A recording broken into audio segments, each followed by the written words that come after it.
Hi, I'm Kelly with CitrusCycles.ca. I'm here with Gazelle's Arroyo C8 HMB Elite. It is a step-through style e-bike powered by the Bosch system. It is a true Dutch bike. It is made in the Netherlands.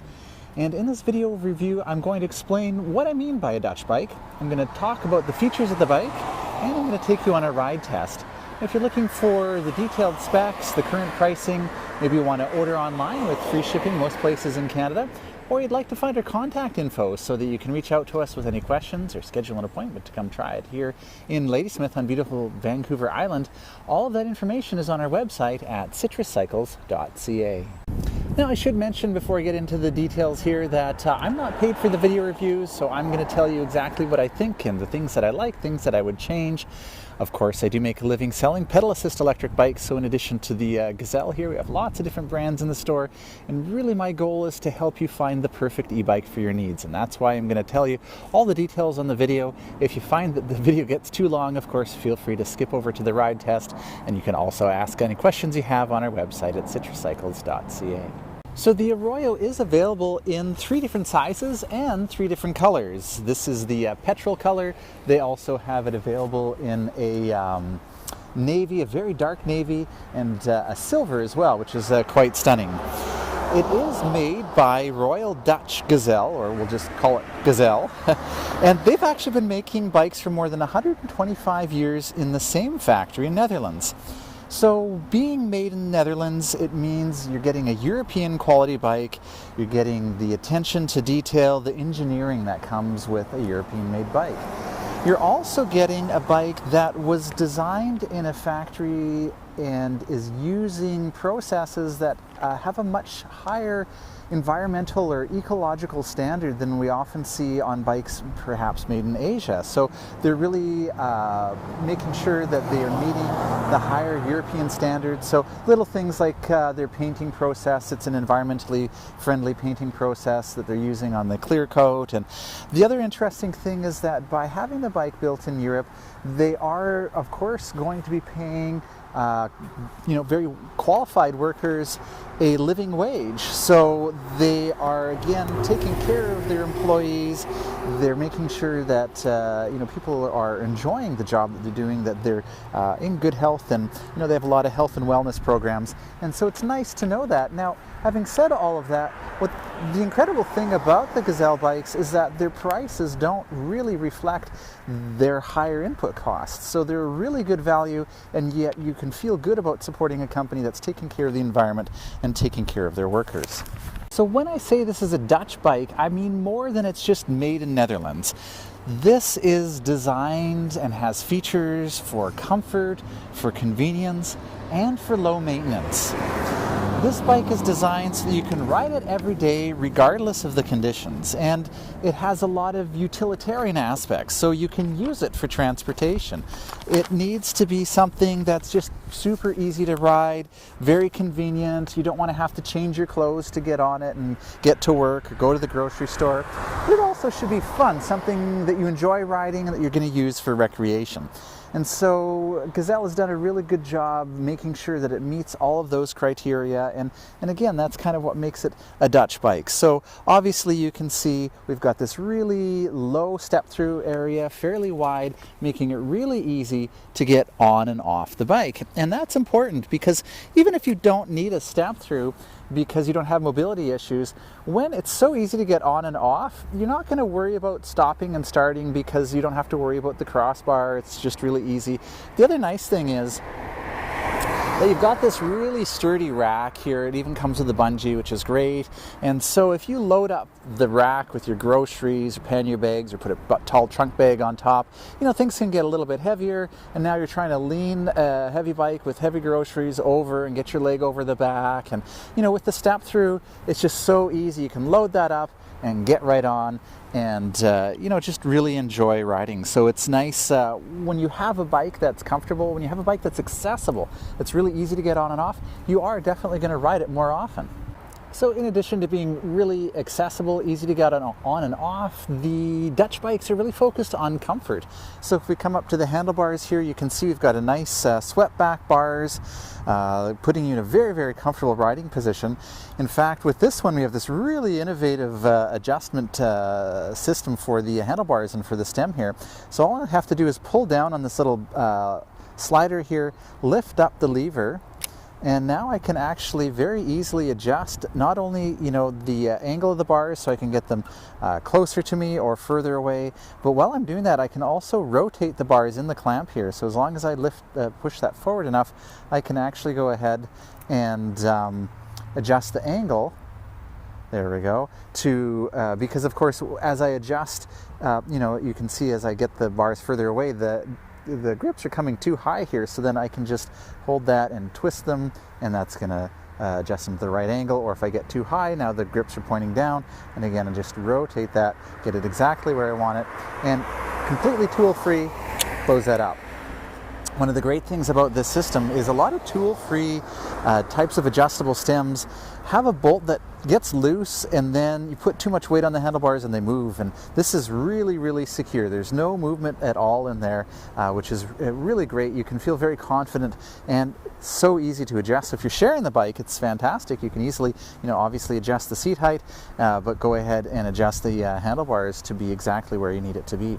So in addition to the sweep back handlebars, which puts you in a very comfortable riding position, we also have these ergonomic kind of rubberized grips here that give you a lot of comfort in the hands there. We do have a suspension fork that's also going to help contribute to comfort.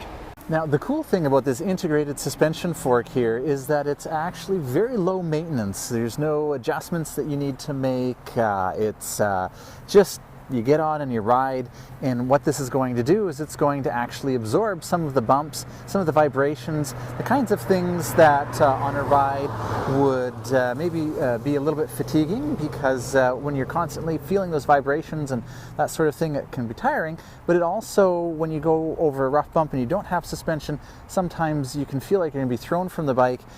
With this bit of suspension in here, it is going to help smooth those out. It's actually quite interesting. This is I've actually been really impressed with this suspension because it is, fairly effective. It's not as much travel as you would have in a regular suspension fork, but you also don't get what we call brake dive. So sometimes people will get on a bike with a suspension fork, they'll put a lot of weight on the handlebars, and the whole front end will go down, or they'll brake, which of course is shifting the weight, and again that goes down and it's a strange sensation. You're not going to get that with this, and you're also not going to have to worry about maintenance. You've got this kind of cover on here that helps keep it all clean, and that's really one of the highlights of the bike, is making sure it is clean and easy to use and very low maintenance. And of course I should mention, obviously, given the style of this bike and the purpose of this bike, this isn't for mountain biking. It's not for trekking on really difficult rough roads, because this is a fairly short travel suspension.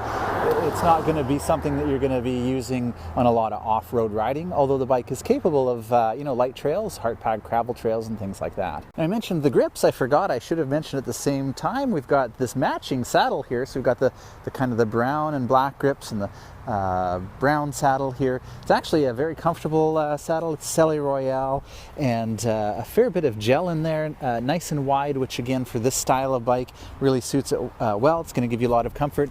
We also have a suspension seat post here as well, so a little bit of comfort there when you go over a bump. Not only you've got the suspension in the front, but you do have the suspension in the seat post. It's a fairly short travel. It's moderately effective. It's nice that it comes with the bike. If you ended up riding on a lot of rougher kinds of roads and gravel and potholes, you could always upgrade that to a Thud Buster or a Connect. Those are very, very effective. Obviously, quite a bit more expensive. It's nice that the bike comes with this. And interestingly, we do not have a quick release on the seat post height here, because again, as an urban kind of oriented bike, a Dutch bike so to speak, they're wanting to make sure that nobody walks off with your seat post. You could change that to a quick release if you wanted to. So while I'm talking about comfort, one of the things that I really like about the Arroyo here is the battery placement, and I'll talk more about the Bosch battery system in a few moments.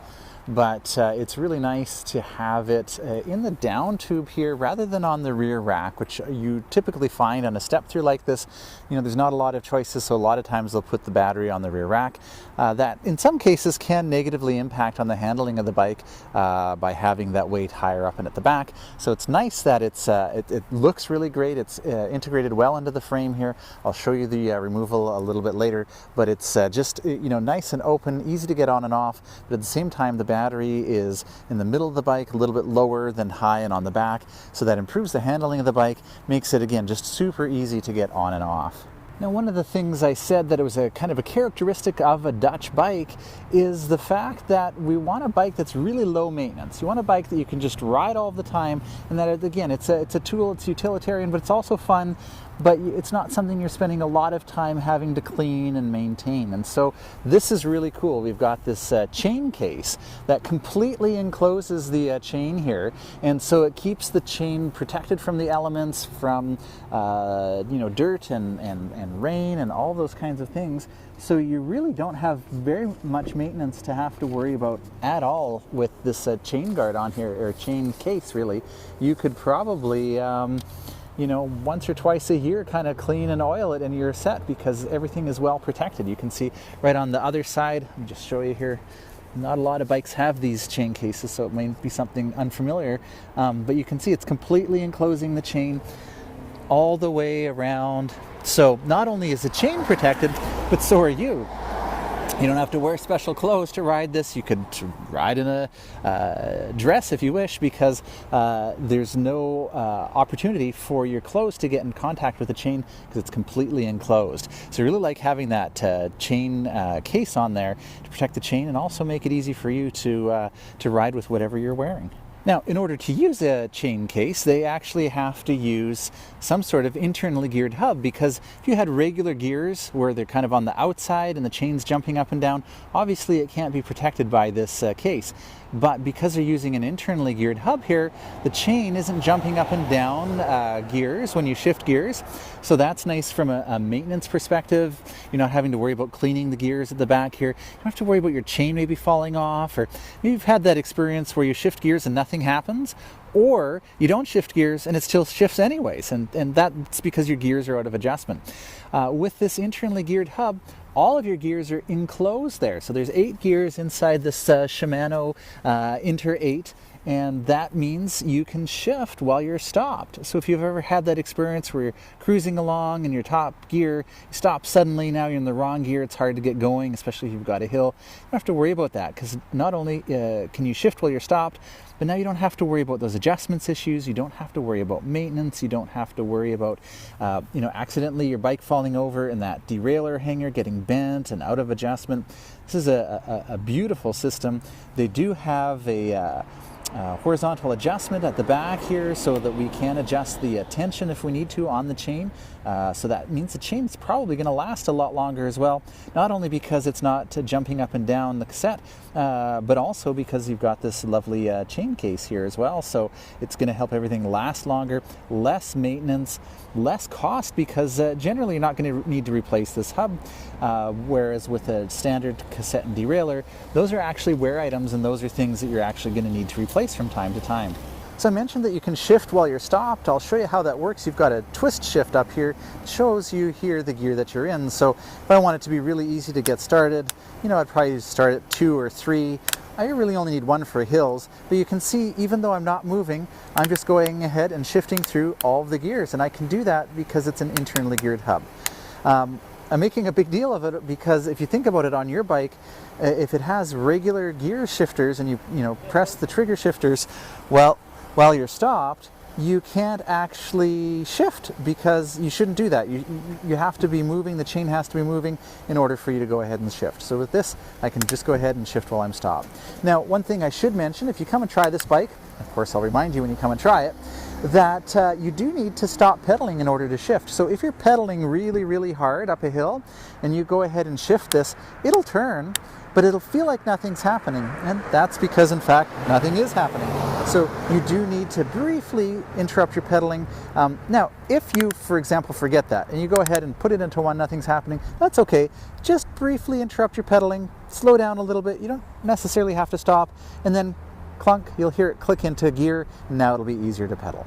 So aside from that kind of downside of needing to almost stop pedaling in order to shift, you'll notice that the gear ratio for an 8-speed internally geared hub like this is a little bit narrower than, say, 10 or 11-speed derailleur or the NVIOLO continuously variable transmissions. The NVIOLO CVT is pretty cool. We've got some e-bikes with that. That allows you to shift while you're stopped, but also while you're pedaling. It's continuously variable. It has a wider gear ratio. So by a wider gear ratio, I mean that, you know, on this bike, once you get going really fast, even if you put it all the way in 8, you may find that your legs are just pedaling, going too fast to actually provide any input. So, you know, I don't anticipate that on this bike you'll be able to pedal past 50 kilometers an hour, for example. Whereas with a wider gear ratio, you could do that. At the same time, the 1 won't be as easy of a hill climbing gear as you'd find maybe on a mountain bike with a 10 or 11 speed or something like that. So just be aware of that, but the benefits are tremendous. Again, on this style of bike, I hope you aren't planning on going mountain biking. You probably won't miss that wider gear ratio, but I like to point out all of these things so that you're aware of the advantages and disadvantages. Okay, so I talked about Dutch bike being comfortable and low maintenance. Let me talk about some of the utility aspects of it as well. This is actually one of my favorite features of the bike, the lights. So they're built in, they're running off of your main battery, so you don't have to worry about charging them up or forgetting to bring them along. They're always there. And it's a little bit hard to see because it's kind of bright right now on the video here, but this is your light. So we've got it built into the fender, very cool, very bright, very eye-catching. So we've got the main beam in here, and of course as you steer it moves, so you can light up where you'll be going. But this is awesome. This cutout here is illuminated on both sides, so it makes you really visible on the side. Not only do you have the side cutout and the light here, but this tire also has a very highly reflective strip in it. This is the Schwalbe Energizer Plus. This actually has their high level of puncture resistance, which is great on a bike like this. It's an e-bike specific tire. That means it's designed to operate at higher speeds.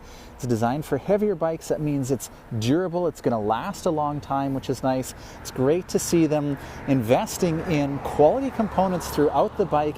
The light is a really great example. Really great tires, you know, quality seat, all those kinds of things. You come around to the back.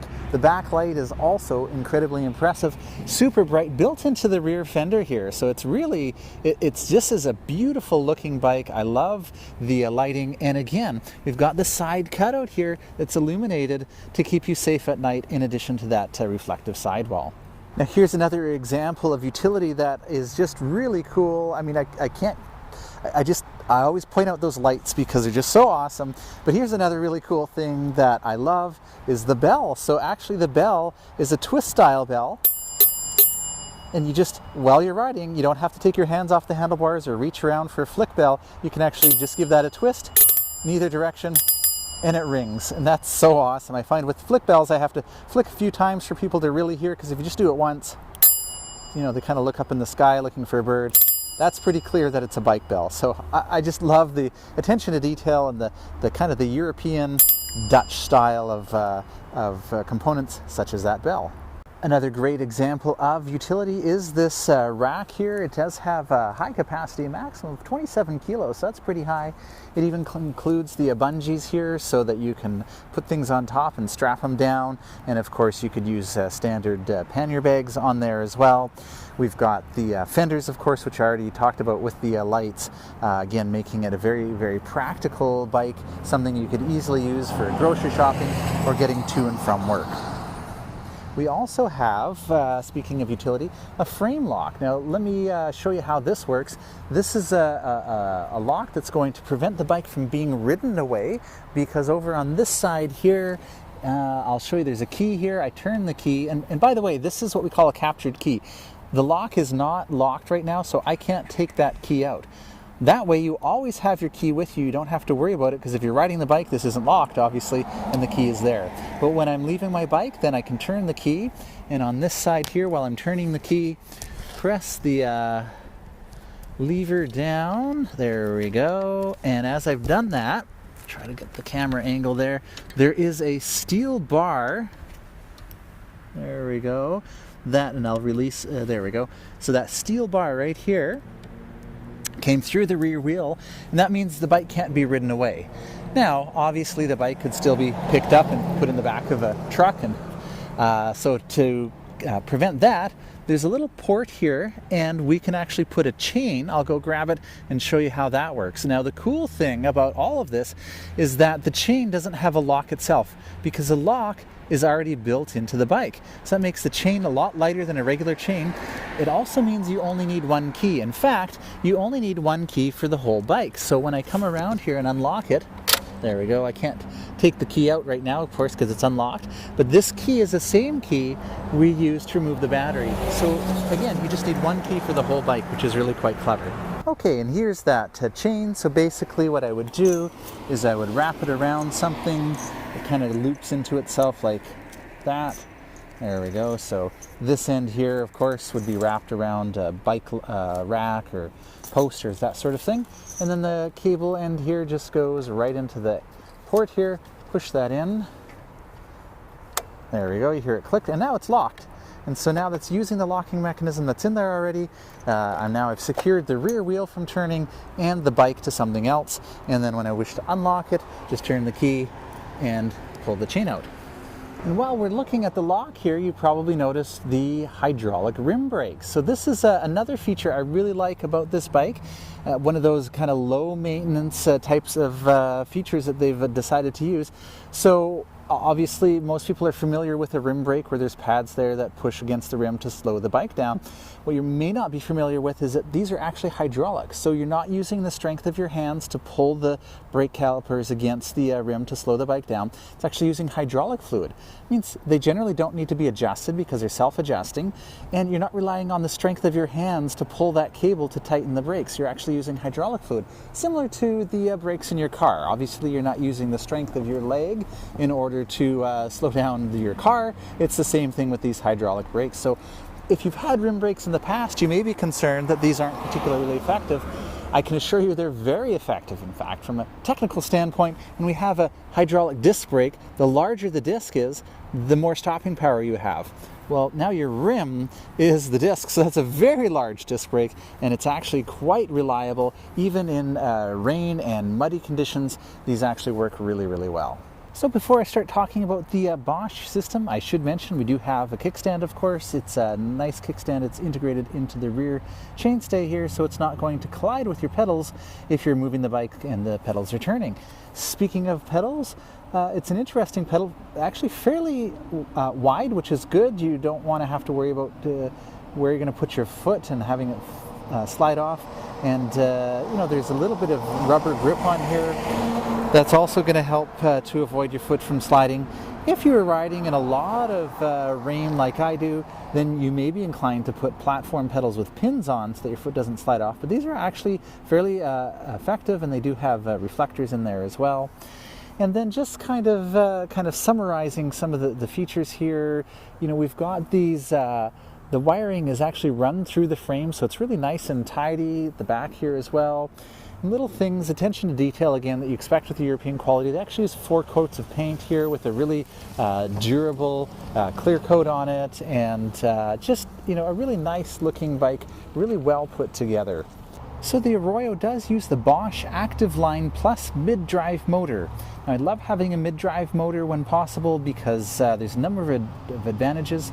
Your weight is centered and low to the ground, so it helps with the balance of the bike. The mid-drive is very responsive, and it feels really natural because that mid-drive motor is turning the chain. Now, we won't be able to see the chain, of course, because of the chain case here, but basically that motor is helping you turn the chain. There's a couple of advantages with that. That's how your bike is normally propelled. So this will feel very natural because basically as you pedal and turn the chain, it's helping you with that. And it doesn't feel pushy, it doesn't feel zippy, it just feels very smooth and very natural. It's very responsive. But the other big benefit of it turning the chain is that means that when you change gears on your internally geared hub here, that impacts directly on the motor. So if I change to my first gear to climb a really steep hill, now the motor is also in the first gear, helping it to help me climb a steep hill. If we were to put the motor in the back, then of course we couldn't have the internally geared hub. It'd be harder to change a flat tire, the weight wouldn't be balanced very well, and if we were to change gears, it has no impact on the motor because the motor would be turning the wheel. But in this case, the motor's turning the chain, so when we change gears, it impacts directly on the motor. Not only does that help you get up hills, but it makes the motor much more efficient. So this is a very, very efficient motor. From Bosch's Active Line Plus is actually one of their lower torque motors. This has 50 Newton meters of torque. Their highest end one, the CX, gives you 75 Newton meters of torque. There's one lower than this, the regular Active Line, that gives you 40 Newton meters of torque. So this is nice. Torque is what gets us up the hills. So yes, you'll be able to get up the hills, especially go in an easier gear. It's going to help you up the hills, but you're not going to fly really, really fast up a mountain bike trail, for example, on this bike. And again, that's not what the bike is for. And you would be able to do that if, for example, they went with the Bosch Performance Line. CX motor would give you a lot more torque, more hill climbing capability, but the downside of that, it's going to be a little bit heavier. This is a nice light motor, and it's also going to use the battery quite a bit more. By having a lower torque motor, it is going to give you a really good battery life. So that's one of the nice things about the Active Line Plus, is it gives you a really good battery life, very smooth, very responsive. And it's also, because it's light, there's really not a lot of resistance when you're riding it and you turn the assistance off or you exceed the assistance levels. So this will assist you up to 32 kilometers an hour. When you exceed that, the motor will stop assisting, and you really won't feel any drag or resistance at all from the motor. So the other great thing about Bosch is that they are very reliable. They have a service center in Vancouver and in Toronto here in Canada, which is great. I can get parts and service from them.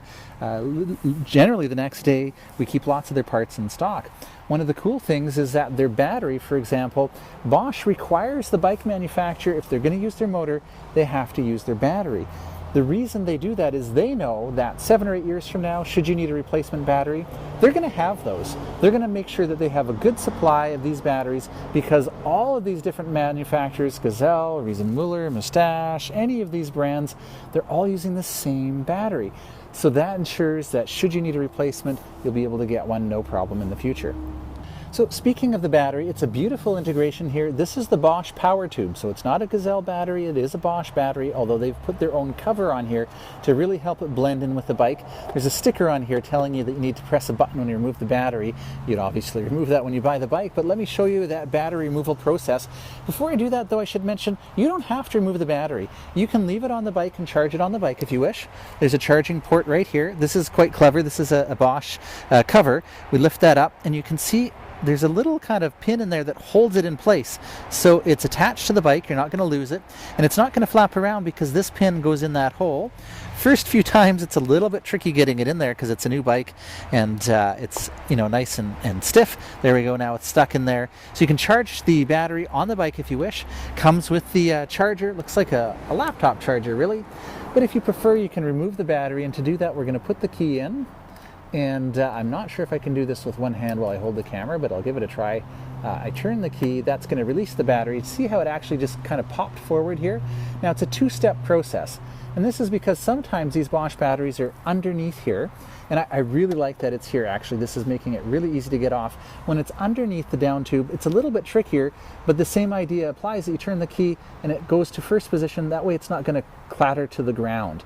Now, obviously we don't have to worry about that because this is on top, but the same principle applies. So in here, there's a little button. You can see me pressing it, and I press that button. That releases the battery, and now I can pull it out of the frame, and you can see this is just a standard Bosch 500 watt-hour power pack battery, which is really nice. This is their higher capacity battery. They do make now a 400 watt power tube battery. If I'm charging it off the battery, I can use this charging port right there. And if I want to check the charge level on the battery, there is a button right here that I can press, and it's going to light up the LEDs to show me the charge status. Now Bosch did recently release a 625 watt-hour battery, which is a higher capacity. The challenge with that battery is that it's much longer, and so you can see there's not a lot of room in this frame. And really with the Active Line Plus motor, this is such an efficient motor that the 500 watt-hour is still going to give you tremendous range. So I'm going to turn the key, and again, difficult to do with one hand. That's going to kind of suck the battery into place, and then I'm going to have to set the camera down, push the battery all the way in. So Bosch makes a number of different displays. Gazelle decided to go with the Purion display on this bike. It's a nice choice because it's nice and compact. Most of the rest of the displays are mounted in the middle of the bars here, and that would make it difficult to use this easy adjust here. Now one thing you could do is you could probably retrofit this bike to the new smartphone hub from Bosch. That actually has a wider mounting system, and it's a little bit further away from the bike and allows some adjustability. I do have a video review of the smartphone hub on our website that is a retrofit option that would allow you to use your smartphone to control the bike, and you can control your smartphone using the bike. But I really do like the Purion for this bike because it is nice and compact, easy to reach, a nice big display, easy to read, and again, it doesn't interfere with the middle section here. So even if you did want to mount a handlebar bag or a basket or something like that, then you can do that without worrying about the display. So with this display, it is not removable. It's permanently attached to the bike. This display won't charge a phone. I should mention that. There is a USB port on the side here, but it's not for charging anything. It is something that we would use for doing diagnostics and updating the software.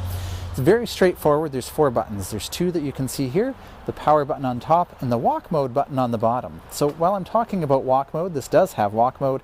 All I have to do is turn the assistance on, and I can do that by using the plus button here. I'll go to Eco.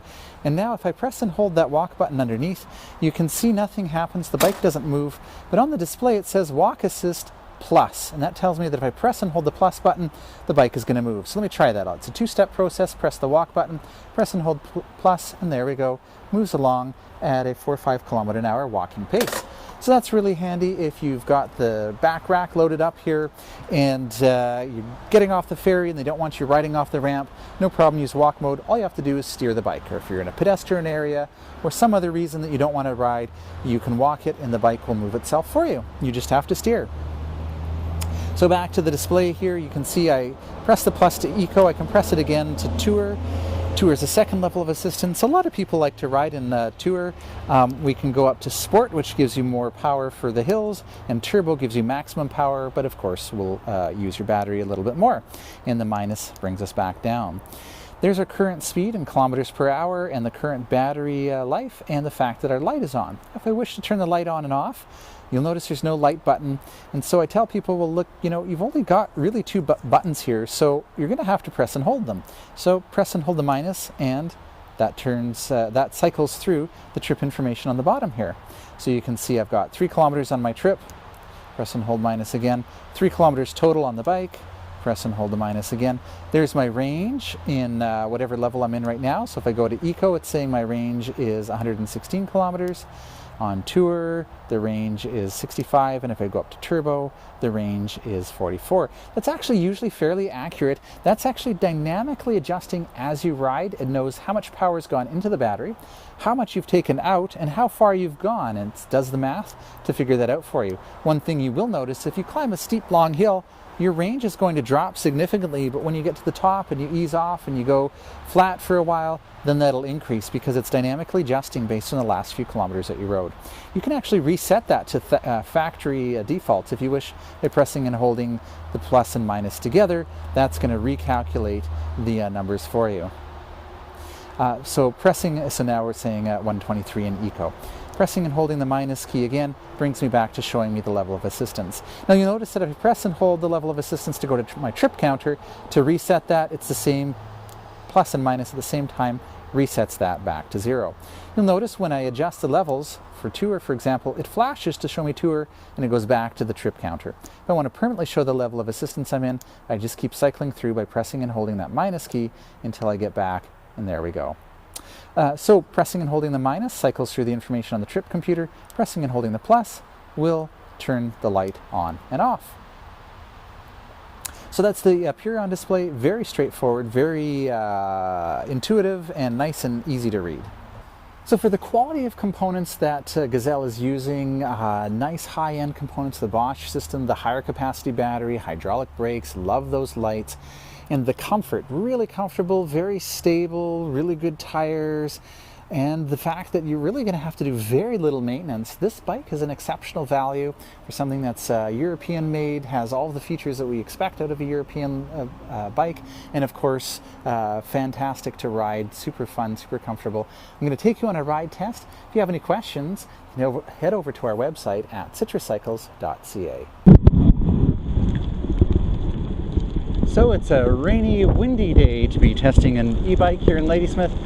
That's actually a good thing. It gives me a chance to try everything out in adverse conditions. So braking down that hill in the wet is no problem. And because I was having both my hands on the brake, I didn't get a chance to shift. Downshift at the stop sign, no problem. I just give that a twist and now I can adjust to an easier gear. So having that internally geared hub is pretty fantastic, especially, you know, maybe when you are not paying attention or are riding in adverse conditions and you don't want to have to worry about thinking about shifting and everything else.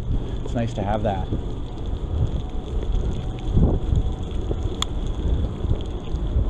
So I wasn't sure how much I'd love riding the Arroyo because typically I don't really care for swept back handlebars. I'm actually quite enjoying it. I wonder if it's because before I started, I've got that tool-free adjustable stem up here, so I was able to kind of dial that in so that it felt really comfortable. And that really is one of the hallmarks of the bike. It is very comfortable. Nice upright riding position. Very, very comfortable. You can see really well. You're also seen in the traffic.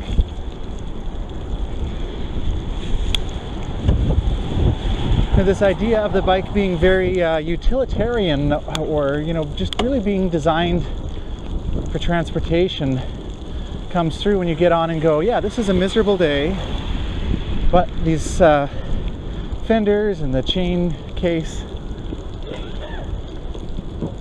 are doing a great job of keeping me clean. I'm not getting full of muck, and because it's so comfortable to ride, and somehow the bike just kind of disappears on you.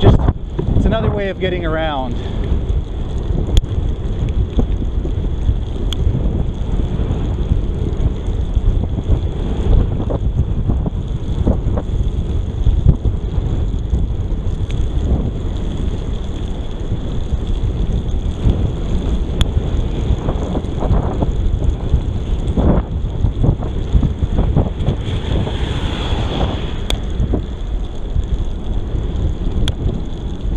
Just shifting through the gears, trying that out, and I'm starting to really understand the gears quite well. I'm shifting between 3 different gears right now and really not even having to stop my pedaling. At first it felt like you really had to stop in order for that shift to happen, but I'm also not pedaling really, really hard. We'll try it again on a hill climb and I'll show you what I mean by that. Speaking of hills, on the next hill, I'm going to go around a corner and go down a hill. I'm going to do a speed wobble test. So sometimes with the step-through frame, at a certain speed, if you take your hands off the handlebars, the front end will shake a little bit. And obviously the solution to that is, well, keep your hands on the handlebars, because you should. But what it does is it kind of indicates if the bike, how laterally stiff it is. And it's just good to know if it does have a speed wobble, you're aware of that. And it indicates that perhaps the frame isn't as laterally stiff as required to go mountain biking, but obviously you're not mountain biking on this bike anyways. So don't try this at home. You should always have your hands on the handlebars, but I just want to see if there is a speed wobble at all. So far I don't expect there will be one, because the bike is handling really, really well. It's very solid. I feel very confident even though the road is really, really wet and slippery, especially with these wet leaves. So here we go.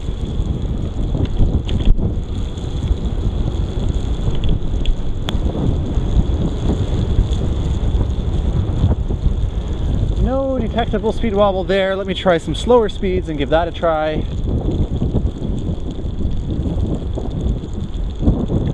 No, nothing. Obviously I was going over some bumps and that was making the front end move, which is why you want to have your hands on the handlebars all the time. But as far as I could tell, no speed wobble, and that doesn't surprise me. The bike does handle really, really well.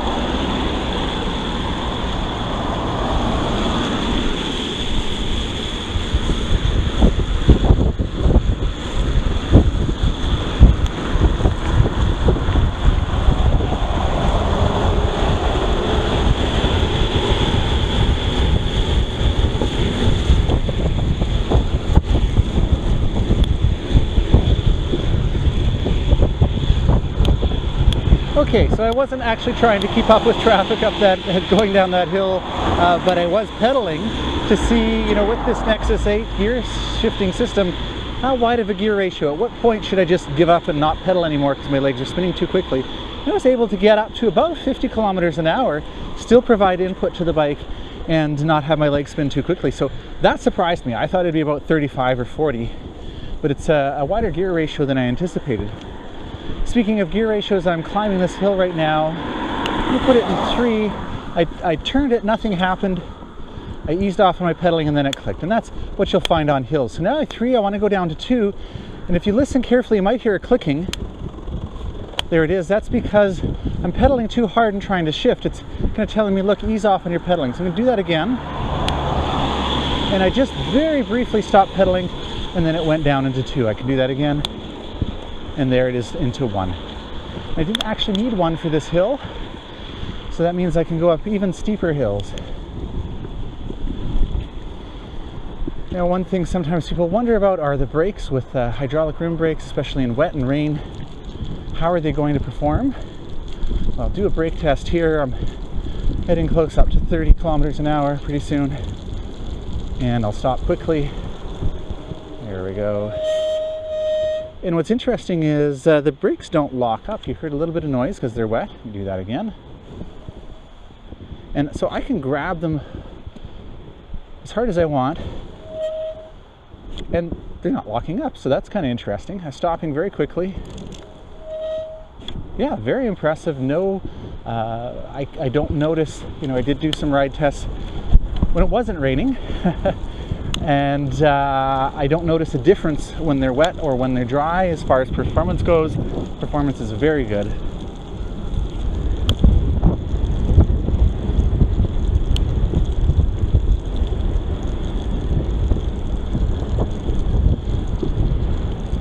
Really impressed with the tires so far on the wet pavement with the wet leaves.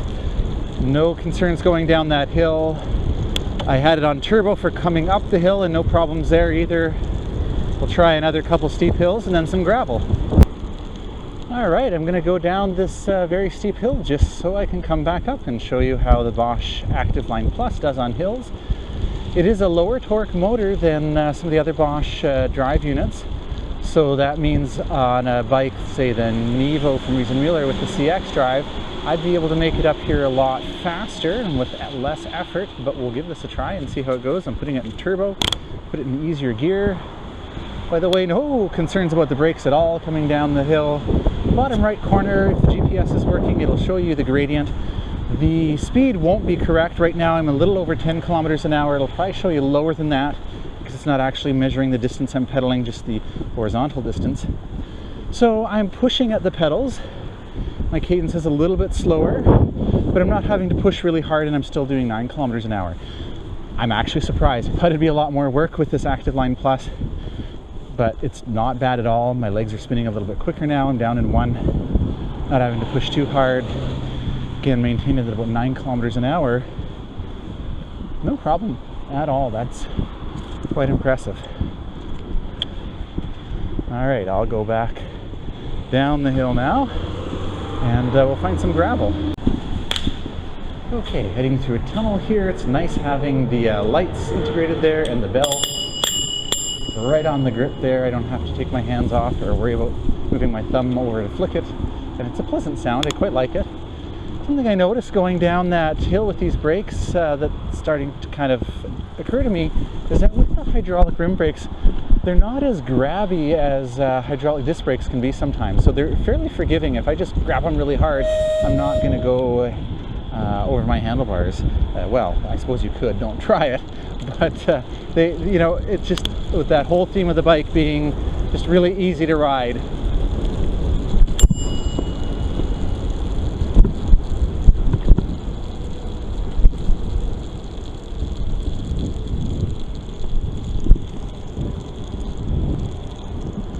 I feel like with the riding position of this bike, I'm actually kind of enjoying the scenery more than I would on my regular bike, because I'm just, you know, really upright and seeing everything that it's around me. It's a beautiful morning, despite the rain and the wind.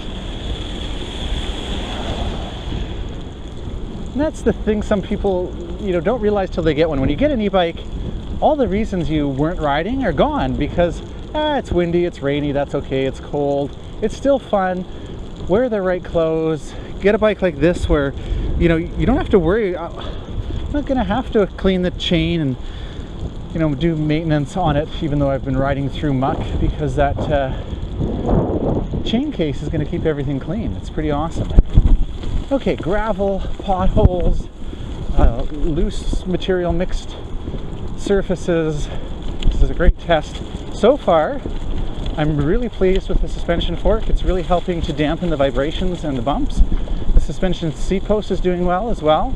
Now, if you were riding this all the time, was, you know, 90% of your riding, then, you know, if you go with this bike, upgrade that suspension seat post maybe to a Connect or a Thud Buster.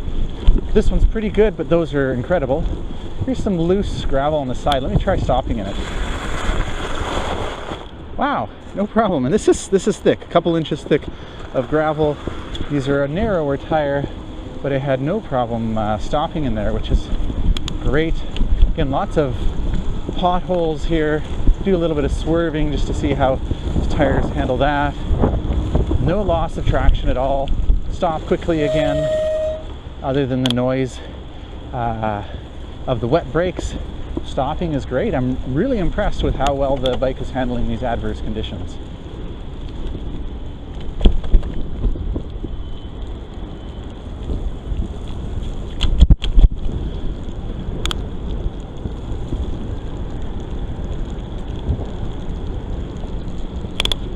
Okay, I'm gonna go down a steep gravel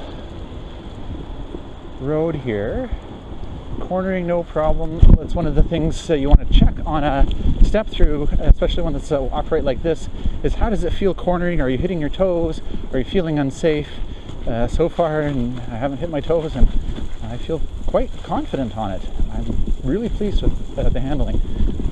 Now, you know, I'm hitting 21, 22 kilometers an hour down here, maybe on a full suspension bike. One of my recent wheelers, I'd be going a lot faster and not slowing down as much for the corner. But with a bike like this, you can completely do this, but you know, you want to pay attention to the road, and this is really slippery, loose material on that corner, so you want to slow down. But it's certainly doable.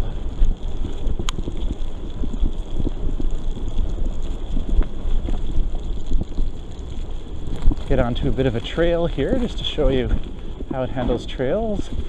It's hard to tell, but under the leaves here we've got hard packed gravel.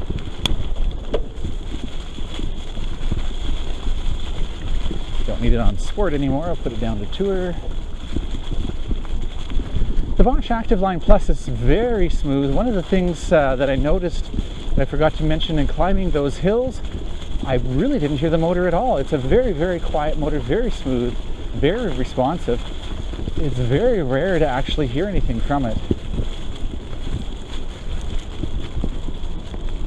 It doesn't at all feel pushy. A lot of times people will think an electric bike is going to feel a bit like a moped or something like that. This just feels like a bike. You're just strong. It's just easy.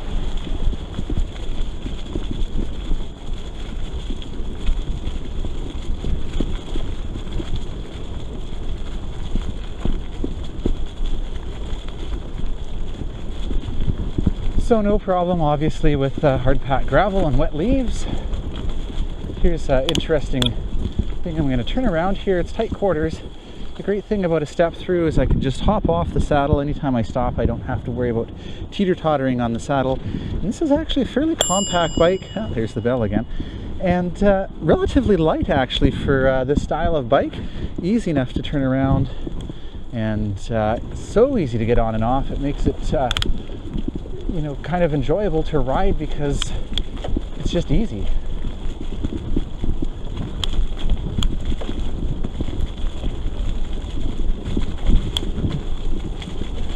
And once you get the hang of the shifting, it really doesn't take long. for you to figure out that you only have to stop just very briefly in order to adjust the shifting. Nice little waterfall there. And again, because I've got the step through and these great brakes and the internally geared hub, I'm just going to go ahead and stop and take a look at it because it's pretty. And I didn't have to worry about downshifting because I've got the internally geared hub. I didn't have to worry about slamming on my brakes and falling off, or, you know, sometimes on my regular bike I don't like to stop because I don't want to get off. This is so easy getting on and off. Well, hopefully that's given you an idea of the variety of terrain and the hill climbing capability of the Arroyo. If you have questions, you want to come try it, just head over to our website at citruscycles.ca.